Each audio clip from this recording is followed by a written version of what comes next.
하나님께서 말라기 선지자 이후로 400년 동안 침묵하셨습니다. 그런데 광야에서 메뚜기와 석청을 입고 약대 털옷을 입은, 가죽옷을 입은 세례 요한이 등장하면서 하나님의 말씀이 선포됩니다. 400년간 침묵하였던 그 침묵을 깨고 세례 요한이 하나님의 말씀을 대언하며 선포된 말씀이 회개하라, 천국이 가까웠느니라. 세례 요한을 통하여 천국이 선포됩니다. 헤롯은 그의 동생 빌립의 아내 헤로디아와 관계를 세례 요한이 책망하고 또 그것에 대한 이야기를 하는 것을 분노해서 세례 요한을 잡아다가 가둡니다. 유대 역사가 요세푸스의 말에 따르면 사해 동쪽 마이카루스라고 하는 성, 사방이 절벽으로 되어 있는 성에 가두었다고 합니다. 이런 세례 요한의 투옥 사건이 벌어지자 예수님은 유대 지경을 떠나 갈릴리를 다니시면서 복음을 전하십니다. 세례 요한은 이곳에서 1년 정도 감금되어 있다가 처형되는데 헤로디아의 딸이 춤추고 헤롯 왕이 그의 소원을 말할 때 헤로디아가 세례 요한의 목을 달라고 했을 때 처형됩니다. 그러니까 감옥에 갇히시고 1년 뒤에 처형되는 그 사이에 일어났던 일이 오늘 11장 본문입니다. 세례 요한은 구약 최후의 선지자이고 메시자의 선구자로서 유대 광야에서 회개의 설교를 했습니다. 그러면서 말하기를 자기가 하는 이 회개의 세례보다 내 뒤에 오시는 이 곧 메시아는 성령과 불로서 세례를 줄 것이다 라고 너무도 담대하고 확신 있게 선포했었습니다. 그런데 세례 요한이 오늘 본문에 질문합니다. 오실 그이가 당신입니까? 다른 사람을 기다려야 합니까? 이것은 아마 그리스도께서 하신 일을 보고 질문했다고 말하니까 그리스도께서 하신 일 8장, 9장에 기적을 베푸시고 또 제자들을 가르치신 일입니다. 나병 환자, 백부장의 하인, 병든 자, 바람과 바다를 잔잔하게 한 일, 귀신을 쫓아낸 일, 그리고 중풍병자를 고치시고 세리와 죄인의 친구가 되고 야일의 딸을 고치시고 혈루병 앓은 여인을 고치신 일, 모든 병든 자, 약한 자를 고치신 그 일들 보고 세례 요한 자신이 세례를 주었던 예수 그리스도의 그 메시아 사역의 시작을 보았고 그런 확신이 있었음에도 불구하고 감옥 안에서 한편으로는 세례 요한이 이분이 정말 메시아 맞는가 하는 회의와 한편으로는 자기의 제자들에게 확신을 주고자 하는 두 가지 의도가 있었을 것 같습니다. 왜냐하면 그 당시 메시아를 대망했던 사상 중에 그 대망하는 그 마음 중에 유대인의 정서 중에는 다윗의 혈통으로 와서 다윗의 왕권을 든든히 해서 그 지방 이스라엘을 회복시키고 하나님의 나라를 회복시키는 그것으로 정치적인 메시아를 꿈꿔왔던 것이 사실이기 때문입니다. 그때 예수님께서는 이렇게 말씀하십니다. 자기의 메시아에 대한 변호를 하신 것이 아니라 메시아로서의 실제를 선언하십니다.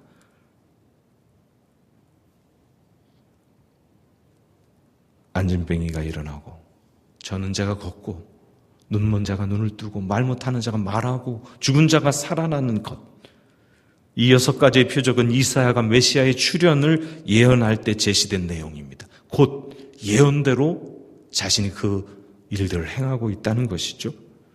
하나님 말씀을 듣지는 못하는 것이 귀머거리고 하나님의 일을 보지 못하는 것이 소경이고 죄로 말미암아 생명의 근원 되신 하나님으로부터 분리된 것이 죽은 자들입니다. 이 모든 질병과 사망에서 구원받을 수 있는 길은 오직 그리스도의 능력밖에는 없습니다. 그리스도의 능력으로 회개하는 심령들만이 구원받는 것이죠. 요한의 제자들이 던진 질문을 통하여서 자신의 메시아됨을 드러내고 또 요한에 대하여 가르치십니다. 요한의 참된 사명, 최후의 선지자이고 또 메시아를 직접적으로 그 길을 예배했던 선구자라는 점에서 다른 선지자보다 더 크고 주의 길을 예배하는 임무를 맡았다는 것을 드러내십니다. 그러면서 오늘 우리가 깊이 묵상해야 될 한 가지, 세례 요한의 때부터 천국은 침노를 받나니 침노하는 자는 빼앗느니라. 회개하라 천국이 가까웠느니라고 하나님의 말씀을 선포하였던 요한 때부터 천국은 침노당한다는 것입니다. 이 말은 천국을 사모하고 천국을 향하여 열정을 가지고 있는 사람들에게 천국이 주어지고 소유가 된다는 이야기입니다. 이전까지는 천국이 감춰진 비밀이었지만 세례 요한의 선포로 말미암아 천국은 모든 이에게 열려졌습니다. 침노한다는 것은 전쟁 때에 군인이 빼앗을 성을 향하여 함성과 무력으로 그 성을 무너뜨리고 빼앗는 것을 말합니다. 새로운 세대에 열려진 천국은 사모하는 사람이 그 천국을 향하여 달려가는 것입니다. 열정을 가지고 그 천국 안에 들어가는 것입니다. 그런 뜻으로 묘사되고 있습니다. 하나님께서 천국을 예비하시고 백성들을 초청하십니다. 세례 요한이 그 길을 예비하고 예수께서 완성하셨습니다. 이미 우리는 이 땅에 완성된 하나님의 나라를 바라보고 있습니다. 이미 하나님께서는 우리 안에 임하셨습니다. 곧 하나님의 나라가 우리 안에 임했습니다. 하나님께서는 사랑하는 백성에게 천국을 주시고자 독생자를 아낌없이 내어주셨고 그 희생을 지불하시고 천국을 예비해 놓으셨습니다. 그리고 많은 사람들이 천국을 침노하기를 소유하기를 원하시고 계십니다. 하나님께서 예비하시는 이 천국은 취하고자 하는 열망이 있는 사람들, 적극적으로 침노하는 자에게 주어지고 그것을 누리게 됩니다. 그러나 천국이 있거나 없거나 상관하지 않는 사람들은 결코 천국을 누릴 수 없는 것이지요. 예배를 드림에도 마찬가지입니다. 마음과 뜻과 정성을 다하여 예배를 드리는 사람은 신령한 예배, 진정으로 드리는 예배를 드리게 되고 그 예배를 드리며 하나님을 만나고 하나님의 천국을 경험하게 됩니다. 예배를 통해 회복이 일어납니다. 질병이 치유됩니다. 마음의 평안을 누리게 됩니다. 미워했던 마음들이 사라지고 사랑하는 마음들이 그 마음에 차게 됩니다. 은혜로 가득 차게 되는 것이죠. 그때 천국을 누리게 되는 것입니다. 예배를 형식적으로 드리고 자리만 차지하고 있다면 시계만 바라보고 언제 끝나지? 지루하다. 예배를 통해 변화를 경험할 수도 없고 천국을 경험할 수도 없는 것이죠. 그래서 사도 바울은 로마서 12장 11절에 성령의 감동으로 성도를 향하여 부지런하여 게으르지 말고 열심을 품고 주를 섬겨라 라고 말하고 있는 것입니다. 천국을 사모하는 사람은 열심을 갖게 됩니다. 예수님께서 천국의 비유를 13장에 월요일, 화요일 우리가 함께 묵상하게 될 텐데 거기에 비유를 통해 말하는데 아주 간결하고 권위에 차 있고 또 그것이 무엇인지 분명히 말하고 있습니다. 첫째는 밭에 감추어진 보화를 발견한 사람입니다. 자기의 소유를 다 팔아서 그 밭을 사고 그것을 소유합니다. 좋은 진주를 발견한 사람입니다. 자기의 소유를 다 팔아서 그 진주 하나를 가지게 됩니다. 결국에 소유합니다. 천국은 마치 밭에 감춘 보화를 발견한 사람, 진주를 발견한 사람과 같다는 것이죠. 천국을 사모하는 사람들은 자기는 모든 것을 내어주고, 아니 자기 생명까지라도 내어주고 하나님의 나라 천국을 소유하길 원하는 것입니다. 목마른 사람이 사슴이 시냇물을 찾듯, 언젠가 제가 한번 예화로 드렸는데 목마른 사람, 사슴은 10km 이상 되는 거리의 물냄새를 맡고 그것을 향하여 일직선으로 달려간다는 것이죠. 헬라의 철학자 소크라테스에게 한 청년이 찾아와서 선생님 같은 지혜를 좀 얻고 싶습니다. 소크라테스가 그 청년을 데리고 물가로 갑니다. 물에 들어갑니다. 청년도 따라 들어갑니다. 청년이 가슴 있는 데까지 오자 청년을 잡아서 물속에 머리를 쳐박습니다. 이래야 지혜를 얻는가 보다. 청년이 머리에 물을 받고 참습니다. 1분, 2분 참아가는데 도저히 참을 수 없는 경지가 되니까 나오려고 발버둥을 칩니다. 소크라테스가 더 누릅니다. 이제는 죽을 것 같으니까 죽을 힘을 다해서 빠져나옵니다. 왜 지혜를 구했는데 이렇게 하십니까? 지금의 자네가 죽을 힘을 다해서 빠져나온 것처럼 힘을 다해서 지혜를 찾으면 얻게 된다. 소크라테스의 이해를 들은 것은 우리가 힘을 다하여 천국을 사모하고 따라가면 천국을 소유하게 된다는 것입니다. 지금 이대로가 좋사오냐며 현실에 안주하려고 하면 자기의 삶의 상황에 인식하고 아무 열망도 없이 되는 대로 순간을 살아가면 어리석은 사람이 되는 것입니다. 열심을 품고 주를 섬기고 천국을 사모하는 마음, 그런 강한 열망이 천국을 소유하고 누리게 하는 것입니다. 믿음의 선배들을 보면 그런 삶을 살았던 것 같습니다. 아마 이 자리에도 그런 분들이 앉아 계시리라 믿고 있는데요. 주일을 너무너무 사모하는 마음에 주일날 해야 될 일이 있으면 밤늦게까지라도 토요일날 다 하고 주일을 예배를 참여합니다.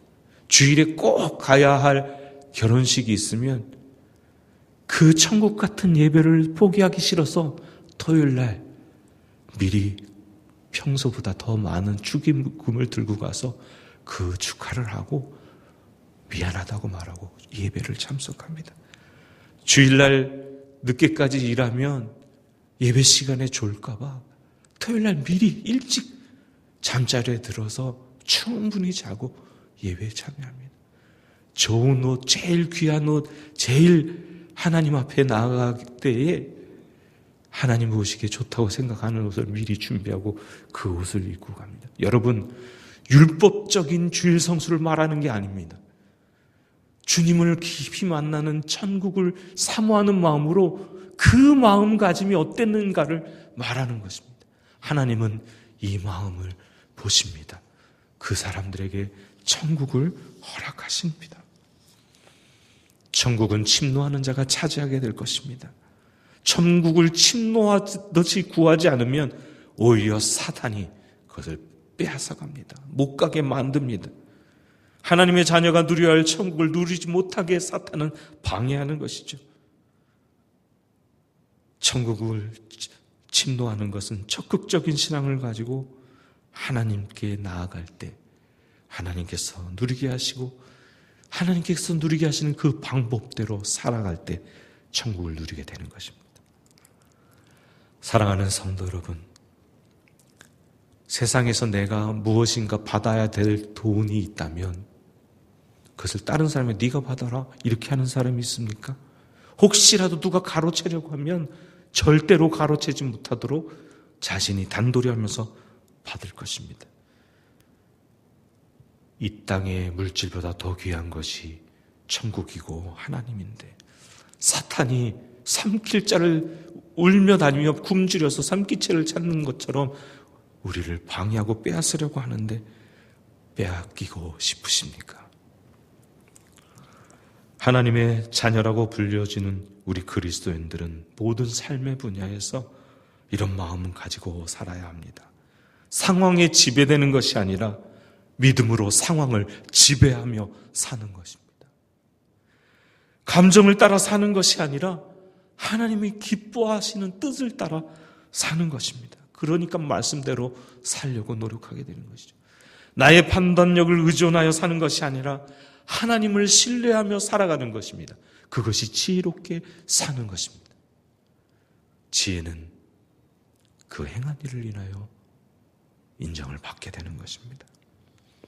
마음을 새롭게 함으로 변화를 받아 하나님의 선하시고 기뻐하신 뜻이 무엇인지 분별하고 그 뜻대로 살아가는 저와 여러분 되길 소망합니다. 순간입니다. 마음을 새롭게 하면 모든 것이 새롭게 보입니다.